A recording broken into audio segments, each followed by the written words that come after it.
청취자님, 환영합니다. 지금 이 순간 당신은 어디서 또 무엇을 하고 계신가요? 아마 퇴근길 꽉 막힌 버스 안이거나 아니면 지하철이실 수도 있겠네요. 네, 맞아요. 아니면 스마트폰 화면만 무의미하게 위로 쓱쓱 넘기고 계실 수도 있고요. 노트북 켜둔 채로 이 이메일만 하나 더 보내고 진짜 쉰다 이러면서 피곤한 눈 비비고 계신 분들도 분명히 계실 겁니다. 그거 완전 제 이야기인데요. 사실 우리 모두가 약간 그렇게 살고 있죠. 늘 바쁘게 막 무언가를 끊임없이 쫓아가면서요. 그렇죠. 속도와 효율이 미덕인 세상이니까요. 그런데 오늘 늘 그렇게 효율만 생각하시던 당신의 일상에 제가 아주 기묘하고 특별한 멈춤 버튼을 하나 딱 눌러드리려고 합니다. 멈춤 버튼이요? 기대가 되네요. 오늘 우리가 깊이 있게 탐구할 자료가 하나 있는데요. 이게 어쩌면 청취자님이 지금 꽉 쥐고 계신 삶의 방향키를 완전히 확 틀어버릴지도 모르는 그런 이야기거든요. 네, 오늘 다룰 자료의 출처부터 말씀드려야겠네요. 행복이 TV 인생사랑방이라는 곳에서 발췌한 아주 개인적이고도 묵직한 기록입니다. 무려 8년이죠? 맞습니다. 무려 8년이라는 긴 시간 동안 장례식장이라는 그 특수한 공간에서 삶과 죽음의 경계를 매일같이 지켜본 한 사람의 치열한 관찰기입니다. 사실 장례식장이라고 하면 저도 그렇지만 보통 좀 우울하고 막 슬픈 이야기만 가득할 것 같잖아요? 눈물 쏙 빼는 그런 사연들 말이죠. 한이 그렇게 생각하시죠. 하지만 이 자료는 오히려 매우 날카롭고 사회적인 통찰 그리고 심리적인 분석을 담고 있습니다. 맞아요. 단순히 눈물샘 자극하는 사연 모음집이 절대 아니더라고요. 그래서 오늘의 미션이 아주 명확합니다. 수많은 생이별을 바로 옆에서 목격한 저자가 결국 도달하게 된 단 하나의 좀 서늘한 결론이 있거든요. 서늘한 결론. 네, 바로 우리는 모두 거꾸로 살고 있었다라는 말입니다. 거꾸로 살고 있었다. 참 많은 걸 생각하게 하는 문장이네요. 도대체 우리가 무엇을 어떻게 거꾸로 살고 있다는 건지 오늘 이 깊이 있는 대화를 통해 그 진짜 의미를 파헤쳐 보려고 합니다. 좋습니다. 청취자님, 지금 머릿속에 맴도는 내일의 일정표는 잠시만 내려놓으시고요. 이 차분한 대화의 공간으로 쑥 들어와 주시기 바랍니다. 전문가님, 시작해 볼까요? 네. 본격적으로 시작하기 전에 제가 청취자님께 이런 질문을 하나 던져보고 싶습니다. 우리는 평소에 당장 내일 마감해야 할 보고서나 다음 달 카드값 혹은 연말 승진심사 이런 것들이 세상에서 제일 중요하다고 믿으면서 살지 않습니까? 당연하죠. 당장 발등에 불이 떨어졌는데 그보다 중요한 게 어디 있겠어요? 그런데 죽음이라는 아주 거대한 렌즈를 딱 대고 우리 일상을 들여다보면요. 그 중요도의 순위가 완전히 뒤집힙니다. 완전히 뒤집힌다. 네. 우리가 평소에 좀 무시하고 지루하게 여겼던 일상이 사실은 엄청난 무게를 지니고 있었고 반대로 우리가 목숨 걸고 쫓던 것들이 얼마나 쉽게 부서져 버리는 모래성이었는지 선명하게 드러나죠. 모래성. 오늘 그 8년간의 장례식장 기록 속에서 찾아낸 아주 결정적인 세 가지 장면을 함께 짚어보겠습니다. 네, 바로 첫 번째 장면부터 들어가 보죠. 이 첫 번째 일화는 솔직히 제가 어제 자료를 먼저 읽으면서 저 스스로를 막 돌아보게 만들어서 뼈를 좀 세게 맞았거든요. 어떤 점이 그렇게 와닿으셨나요? 지금 이 순간에도 사무실에 남아 계실 수많은 청취자님들도 아마 비슷하게 느끼실 겁니다. 30살 초반의 젊은 직장인이 늦은 밤 야근을 하다가 사무실에서 갑자기 쓰러져 세상을 떠난 이야기예요. 참 정말 안타까운 일이죠. 30대 초반이면 그야말로 자기 인생의 모든 에너지를 막 쏟아 부으면서 앞으로 달려가는 시기니까요. 그러니까요. 방금 전까지 키보드를 두드리던 사람이 갑자기 떠났다는 것 자체로 너무 충격적인데 이 이야기의 진짜 핵심은 장례식장에서 발견된 그의 스마트폰에 있었습니다. 스마트폰이요? 유족들이 연락처를 찾으려고 그의 휴대폰을 열어봤는데 그 안이 온통 그냥 싹 다 업무 관련 메시지로 꽉 차 있었던 겁니다. 거래처와의 실랑이나 상사의 지시 같은 것들이었겠죠? 네, 밤낮 없이 울리는 업무 톡방들. 솔직히 여기까진 현대 직장인이니까 어쩔 수 없다고 쳐요. 저도 제품 보면 비슷하거든요. 그렇죠. 그런데 그 수많은 팍팍한 업무 톡방들 틈에서 가족들에게 보냈던 메시지들이 딱 발견이 됩니다. 그 내용이 진짜 가슴을 후벼 파더라고요. 어떤 내용이었습니까? 이런 식이었어요. 이번 프로젝트만 무사히 끝나면 부모님 모시고 온천 여행 꼭 갈게요. 또 아내에게는 이번에 승진만 하면 주말에 우리 아이들하고 에버랜드 가서 진짜 신나게 놀아줄게. 아, 온통 나중에, 다음에 이번 일만 끝나면 이런 약속들 뿐이었던 거예요. 결국 한 번도 지켜지지 못한 빈말이 되어버린 거죠. 이 대목에서 우리가 깊게 생각해봐야 할 심리적 메커니즘이 하나 있습니다. 심리학에서는 흔히 이런 현상을 미래 낙관주의 혹은 지연된 보상에 대한 과도한 맹신이라고 부르는데요. 지연된 보상에 대한 맹신이요? 말이 살짝 어려운데 좀 쉽게 풀어주시겠어요? 그러니까 우리는 흔히 인생이 아주 길고 내일이라는 시간이 내 통장 안에 무한대로 쌓여 있는 잔고라고 착각을 하는 겁니다. 지금 당장 꾹 참고 일하면 나중에 더 크고 완벽한 행복을 이자로 쳐서 돌려받을 수 있을 거라고 굳게 믿는 거죠. 아, 무슨 말씀인지 딱 알겠어요. 저도 맨날 입에 달고 사는 말이거든요. 아, 이번 바쁜 것만 싹 끝나면 진짜 친구들 만나서 술 한잔 해야지 이러고요. 맞아요. 현대의 그 무한 경쟁, 성과주의 사회가 우리 뇌를 아예 그렇게 세팅을 해놓은 겁니다. 오늘 하루의 소소한 행복, 가족과의 저녁 식사, 이런 현재를 은행의 담보로 콱 잡히고 실적이나 직함이라는 불확실한 미래에 몰빵 투자를 하는 셈이죠. 담보로 잡힌다, 그 표현이 확 와닿네요. 일종의 거래를 하는 거네요. 내 시간과 미래를 두고. 정확합니다. 근데 여기서 아주 치명적인 문제가 하나 발생합니다. 우리가 거래하는 대상인 생명의 본질을 까맣게 듣고 있다는 거죠. 생명은 본질적으로 철저하게 예측 불가능합니다. 그렇죠. 내일 일은 아무도 모르죠. 네, 내일 아침에 당연하게 눈을 뜰 확률이 100%인 사람은 단언컨대 이 세상에 아무도 없습니다. 와, 너무 무서운 말씀이신데요. 현재를 담보로 대출을 영끌해서 받았는데 그 대출이 나한테 어떤 보상을 주기도 전에 은행이 그냥 부도가 나버릴 수 있다는 거잖아요? 바로 그겁니다. 방금 말씀하신 저 젊은 직장인의 나중에 꼭 가자던 메시지들이 결국 영원히 지킬 수 없는 잔인한 빈말이 되어버린 것처럼요. 진짜 숨이 턱 막히네요. 우리는 평소에 나중에라는 말을 당장 상대방을 좀 달래고 상황을 모면하기 위한 아주 가벼운 약속으로 쓰잖아요. 네, 습관처럼 쓰죠. 나중에 밥 한번 먹자. 나중에 전화할게. 하지만 생과 사의 경계라는 그 장례식장의 시선에서 보면요. 그건 오히려 사랑하는 사람과의 관계를 영원히 단절시켜버리는 가장 잔인하고 무책임한 단어가 될 수 있습니다. 맞아요. 청취자님, 혹시 지금 당장 누군가에게 이번 주말에 혹은 다음 달에 라면서 소중한 시간을 뒤로 휙 유예해두고 계시진 않은지 한 번쯤 가만히 돌아볼 필요가 있겠습니다. 네, 꼭 한번 생각해 보셨으면 좋겠네요. 자, 그럼 여기서 분위기를 조금 바꿔볼까요? 방금 전 30대 젊은이와는 완전히 정반대의 위치에 있었던 사람의 빈소로 한번 가보겠습니다. 이른바 사회적 성공의 정점에 딱 서서 막대한 부를 축적했던 어느 부유한 노인의 이야기입니다. 아, 그 엄청난 재산가 사연이군요. 네, 흔히들 농담 반 진담 반으로 그런 얘기 하잖아요. 그래, 돈 많으면 죽을 때 호강한다. 장례식장도 엄청 으리리하고 사람들도 막 미어 터질 거다 이러면서요. 실제로 이 자료를 보면 그 노인의 빈소 주변에는 수많은 화환이 줄을 서고 사람들이 몰려들어서 엄청나게 화려하고 북적했다고 합니다. 와, 역시 돈이 최고인가 싶기도 한데. 그런데 저자가 며칠 동안 관찰한 그 이면의 풍경은요.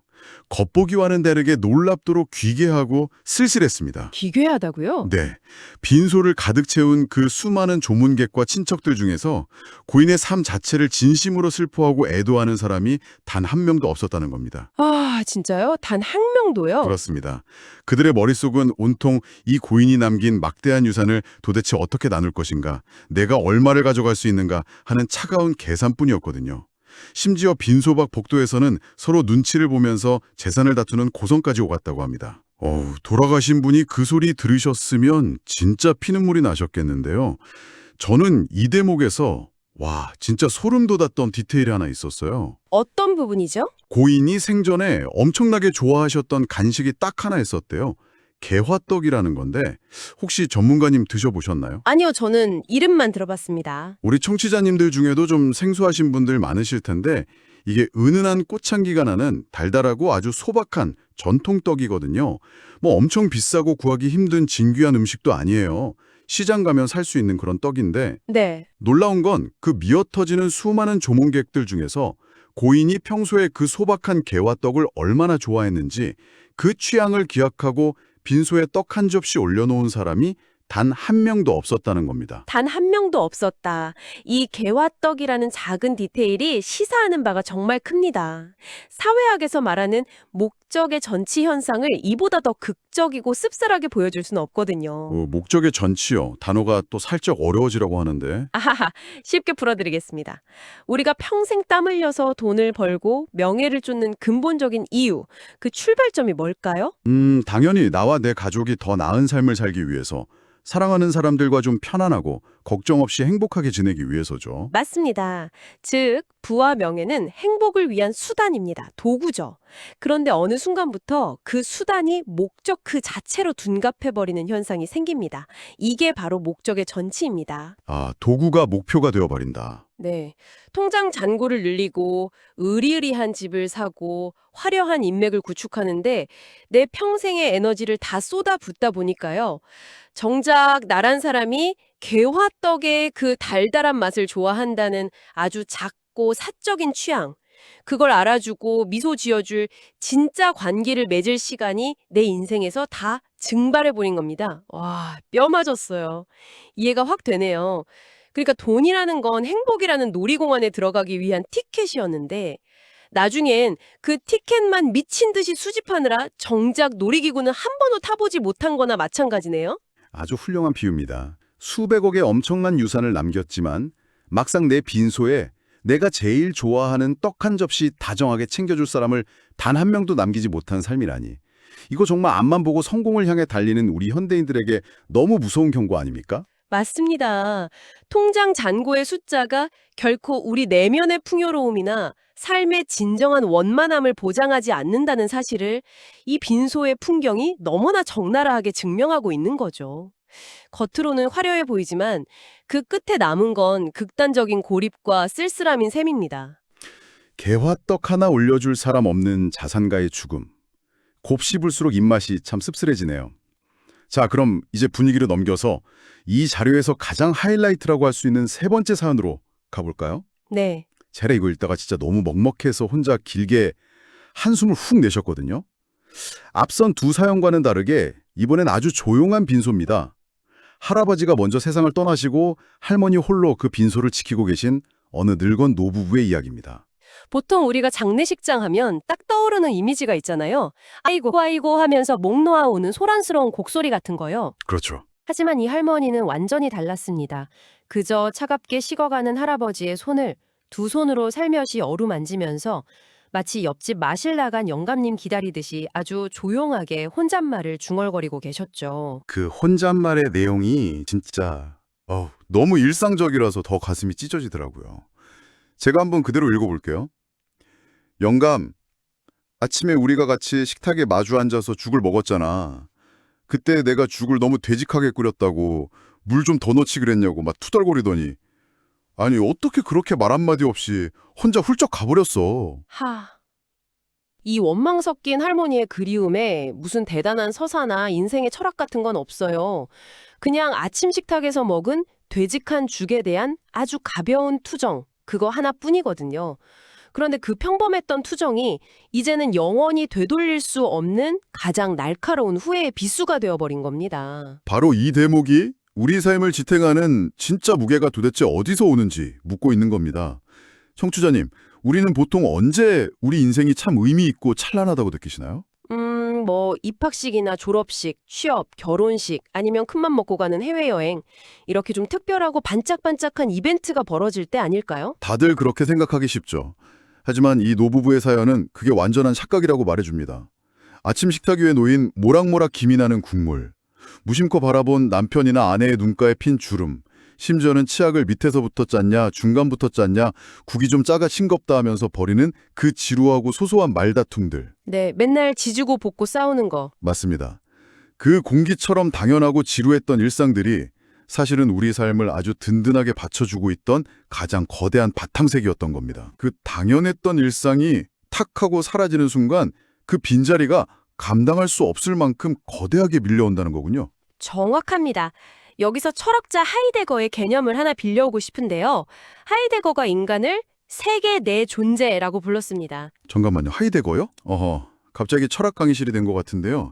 아까 목적의 전체에 이어서 세계 내 존재라네. 이 무거운 철학 용어가 저 할머니의 되직한 주기랑 대체 무슨 상관이 있는 겁니까? 하하, 말이 어려워서 그렇지 아주 단순하고 아름다운 이야기입니다. 하이데거의 말은 이렇습니다. 인간은 세상에 혼자 뚝 떨어져서 의미를 갖는 게 아니라는 거예요. 내가 매일 맺고 있는 수많은 일상적인 관계들, 내가 밥을 먹고 잠을 자는 환경, 그 전체의 세계 속에서만 나라는 존재의 의미가 생겨난다는 뜻입니다. 아, 내가 속한 세상과의 관계가 나를 만든다. 네, 그러니까 할머니에게 할아버지의 죽음은 그냥 내 곁에 있던 한 사람이 뿅 하고 사라진 사건이 아닙니다. 매일 아침 죽의 농도를 불평하면서 투닥거리던 할머니를 감싸고 있던 세계 반쪽이 통째로 와르르 붕괴해버린 엄청난 우주적 사건인 것이죠. 아, 세계의 반쪽이 붕괴한다. 그렇기 때문에 남들처럼 엉엉 곡소리를 내면서 우는 것조차 불가능할 만큼 걷잡을 수 없는 공허함의 심연으로 빠지게 된 겁니다. 내 세계가 무너졌으니까요. 와, 일상이 무너진다는 게 그런 뜻이군요. 무슨 특별한 이벤트가 아니라 그 지루하게 반복되던 일상들이 벽돌처럼 하나하나 쌓여서 나의 세계를 구축하고 있었던 거네요. 듣고 보니 진짜 소름이 돋습니다. 네, 그게 일상의 진짜 무게죠. 자, 그렇다면 여기서 우리 오늘의 미션으로 다시 돌아가 봐야겠습니다. 8년간 수백, 수천 번의 이별을 목격한 저자가 내린 단 하나의 결론. 우리는 모두 거꾸로 살고 있었다.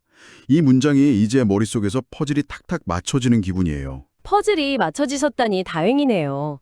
이 자료를 관통하는 저자가 말하는 거꾸로 산다는 것의 정의를 한번 종합해보면 이렇습니다. 우리는 인생이라는 길을 걷는 과정 그 자체가 삶이라는 사실을 자꾸만 잊어버리고 삽니다. 과정이 삶이다. 네. 오직 저 멀리 있는 도짝지의 트로피만, 목적지만을 유일한 목표로 삼고 헐떡이며 살아가는 거죠. 마치 산정상에 누구보다 빨리 올라가서 인스타그램에 인증샷 찍는데 혈안이 돼가지고 내 발밑에 피어있는 예쁜 들꽃이나 뺨을 스치는 시원한 바람, 심지어 내 옆에서 같이 땀 흘리면서 걷고 있는 동행자의 가쁜 숨소리 같은 건 그냥 다 무시해버리고 직진만 하는 등산객처럼요. 와, 아주 찰떡 같은 비유네요. 바로 그겁니다. 우리 인생을 거대한 미션을 깨나가는 롤플레잉 게임처럼 착각을 해서 저녁 식탁 위에서의 따뜻한 대화나 사랑하는 사람과 눈을 맞추는 사소한 교감을 성공을 위해서라면 당장 쳐내도 되는 시간 낭비로 치부해버리는 태도죠. 어우, 찔려라. 진정으로 내 곁에서 나를 지탱해주는 소중한 사람은 뒷전으로 계속 미뤄두고 영원히 내 손에 잡히지 않을지도 모르는 신기루 같은 욕망만 맹목적으로 쫓는 것. 그것이 바로 생의 가치를 위아래로 완전히 뒤집어버린 거꾸로 된 삶이라는 통렬한 지적입니다. 그렇네요. 그렇다면 이제 우리에게 가장 중요하고 실용적인 질문이 하나 남습니다. 이 거꾸로 된 삶의 방향을 도대체 어떻게 다시 똑바로 돌려놓을 수 있을까요? 네, 그게 핵심이죠. 저는 이 자료를 읽으면서 장례식장 직원인 저자 본인의 삶이 어떻게 변했는지를 묘사한 뒷부분이 참 인상 깊고 따뜻했어요. 솔직히 전문가님, 매일같이 출근해서 죽음만 보고 유족들 오열하는 것만 듣다 보면 사람이 좀 냉소적으로 변하거나 우울증 오기 쉽지 않습니까? 충분히 그럴 수 있죠. 실제로 저자에게 맨날 죽음만 보는데 삶이 허무하지 않냐고 묻는 사람들도 많았다고 합니다. 맞아요. 그런데 저자의 대답은 그 예상과는 정반대였죠. 오히려 생의 끝자락을 매일 마주하다 보니까 역설적이게도 지금 이 순간의 소중함을 가장 잘 아는 법을 뼛속 깊이 배우게 되었다고 고백을 합니다. 네, 허무주의에 빠진 게 아니라 생에 대한 엄청난 긍정으로 돌아선 겁니다. 그리고 제가 더 놀랬던 건 그 삶의 변화라는 게 무슨 다 때려치우고 산에 들어가서 돌을 닦는다거나 전 재산을 기부한다거나 하는 식의 거창한 게 절대 아니라는 거예요. 소소한 일상의 변화였죠. 네. 퇴근길에 찬바람을 맞으면서 터덜터덜 걷다가 길거리에서 파는 갓 구운 밥 냄새가 싹 풍기면 예전처럼 그냥 바쁘다고 지나치지 않고요. 지갑을 열어서 군밤 한 봉지를 기분 좋게 삽니다. 아, 군밤 좋죠. 그리고 집에 들어가서 가족들하고 거실 바닥에 빙 둘러 앉아가지고 호호 불면서 그 달콤한 군밤을 까먹어요. 직장에서 누가 내 험담을 하거나 업무로 마찰이 생겨도 예전처럼 막 분통 터뜨리며 밤잠 설치지 않습니다. 몸이 지치면 스스로를 채찍질하는 대신 아무 죄책감 없이 그냥 잠시 멈춰서 쉬어가고요. 저는 여기서 제일 중요한 저자의 변화가 바로 인간관계를 대하는 태도라고 봅니다. 친구나 지인들에게 안부 전화가 오거나 야, 얼굴 한번 보자 이런 연락이 올 때 청취자님과 우리는 보통 어떻게 대답을 하죠? 아, 나 요새 너무 정신없어. 야, 이번 프로젝트만 딱 끝나고 다음 달에 내가 무조건 밥 살게. 이거 거의 자동 반사 아닌가요? 그렇죠. 튀어나오는 레포토리죠. 하지만 저자는 더 이상 바쁘다는 핑계로 만남을 뒤로 미루지 않게 되었습니다. 왜냐하면 지금 내 눈앞에 주어진 이 만남의 시간, 내 친구와 마주 앉아 커피 한 잔 마시면서 박장대소 할 수 있는 이 찰나가 사실은 얼마나 기적처럼 소중하고 유한한 시간인지 장례식장에서 너무 뼈저리게 깨달았기 때문입니다. 언제 탁 끊어질지 모르는 얇은 생의 줄 위에서 나중에라는 안전망은 존재하지 않는다는 걸 매일 눈으로 확인했으니까요. 맞습니다. 저는 방금 그 군밤을 사들고 총총걸음으로 퇴근하는 저자의 모습에서요. 아까 우리가 이야기 나눴던 부유한 노인의 개화떡이 확 떠오르더라고요. 오, 아주 예리하신데요. 그 수백억 부유한 노인은 죽는 그 캄캄한 순간까지 개화떡 한 접시 챙겨줄 사람이 아무도 없었지만 이 저자는 오늘 당장 지금 살아 숨쉬는 현재에 가족들과 군밤을 까먹으면서 행복을 만끽하고 있는 거잖아요. 이게 바로 거꾸로 걷던 길을 탁 돌려세워서 똑바로 걷기 시작한 가장 확실한 증거 아닐까요? 아주 훌륭한 연결입니다. 청취자님, 혹시 인생을 살아가면서 우리에게 정말로 그렇게 대단한 서사나 장대한 트로피가 꼭 필요하다고 생각하시나요? 쉽지 않은 질문이네요. 자본주의 사회가 만들어 놓은 아주 촘촘한 성공의 척도 위에서 우리는 늘 나만 뒤처지는 것 같아 부족함을 느끼고 조급해하죠. 하지만 생과 사의 경계라는 가장 정직한 거울로 우리 일상을 쓱 비추어 보면요. 진실은 아직 명료해집니다. 어떤 진실인가요? 하루 세끼 사랑하는 사람과 마주 앉아 나누는 따뜻한 밥상. 아침 저녁으로 계절이 바뀌는 공기의 온도를 피부로 느낄 수 있는 마음의 여유. 그리고 저녁에 가족과 거실에 모여 앉아서 오늘 있었던 시시콜콜한 일들을 나누며 웃는 평안함. 이 기록은 우리에게 감히 선언합니다. 바로 그런 지루한 일상들이야말로 인간이 살아서 도달할 수 있는 가장 완벽하고 위대한 형태의 원만함이라고 말이죠. 와, 너무 감동적입니다. 우리가 눈에 핏발을 세우면서 필사적으로 쫓고 있는 그 수많은 숫자들, 연봉, 평수, 직함들, 막상 우리가 그토록 두려워하던 죽음이라는 문턱 앞에 서면 정말 한 줌의 가벼운 먼지처럼 부질없이 스르륵 흩어질 뿐이니까요. 그렇습니다. 자, 이제 오늘의 깊이 있는 대화를 서서히 갈무리해야 할 시간이 다가왔는데요. 자료의 맨 마지막 문장이 제 마음에 아주 묵직한 돌덩이처럼 남더라고요. 어떤 문장이었죠?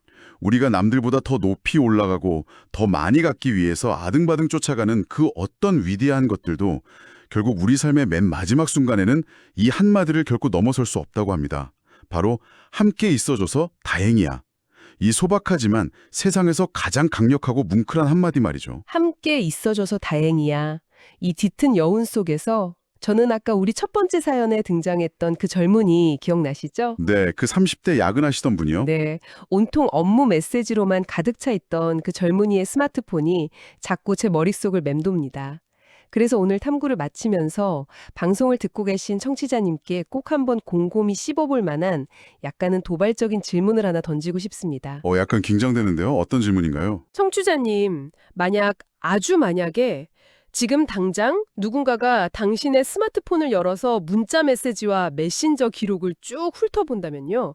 그 화면 속 대화들은 당신이 현재 삶에서 도대체 무엇을 가장 중요하게 여기고 있다고 증언해 줄까요? 헉? 내 스마트폰을요? 네. 사랑하는 사람들을 향한 다정한 안부, 시시콜콜하지만 재미있는 일상의 나눔, 그리고 함께 쌓아가는 추억의 흔적들인가요? 아니면 그저 강박적으로 빨리 해결해야만 하는 업무 지시, 기계적인 일정 확인, 그리고 너무 피로에 짖은 목소리로 변명하듯 내뱉는 나중에, 다음에 꼭 하자는 끝없는 미룸의 목록뿐인가요? 와, 저 이거 방송 딱 끝나자마자 당장 제 카톡방부터 열어봐야겠는데요.